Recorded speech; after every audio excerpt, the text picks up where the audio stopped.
ಅವರ ಅಪ್ಪ ಅಮ್ಮ ಇರುವ ಒಂದು ಕಾಡಲ್ಲಿ ಒಂದು ಬೆಕ್ಕು ಬರುತ್ತೆ.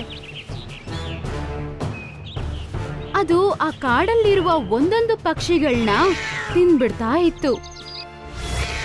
ಕಪ್ಪು ಅಂಶದ ಅಮ್ಮ ಮಾತ್ರ ಮಿಕ್ಕಿತ್ತು.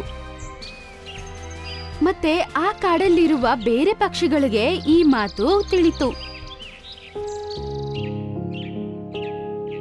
ಏ ಕಪ್ಪು ಹಂಸ, ನಿಮ್ ಕಾಡಲ್ಲಿ ಒಂದ್ ಬೆಕ್ ಬಂದಿದ್ಯಂತೆ, ನಿಂಗ್ ಗೊತ್ತಾಯ್ತಾ?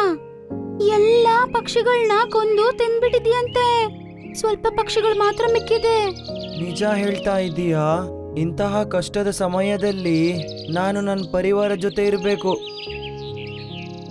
ಕಪ್ಪು ಹಂಸ ಎಗರ್ಕೊಂಡು ಅವ್ರ ಅಮ್ಮ ಹತ್ರ ಹೋಗಿ ಸೇರುತ್ತೆ. ಅಮ್ಮ, ಟೆನ್ಷನ್ ಮಾಡಬೇಡಿ, ನಾನು ಇನ್ನೂ ಇದ್ದೀನಿ. ನಾನು ನಿಮಗೆ ಏನಾಗಕ್ ಬಿಡಲ್ಲ, ನಾನು ನೋಡ್ಕೊಳ್ತೀನಿ. ಮಗು, ನಿಮ್ಮಪ್ಪ ಮತ್ತೆ ತಮ್ಮನ್ನ ಆ ಬೆಕ್ಕು ಸಾಯಿಸ್ಬಿಡ್ತು ಹಂಗಂತೇಳಿ ಅದು ಹಳಕ್ ಶುರು ಮಾಡುತ್ತೆ. ಅದನ್ ಕೇಳಿ ಕಪ್ಪು ಹಂಸ ಅಮ್ಮನ್ನ ಹೋಗಿ ಹಪ್ಕೊಳ್ಳುತ್ತೆ.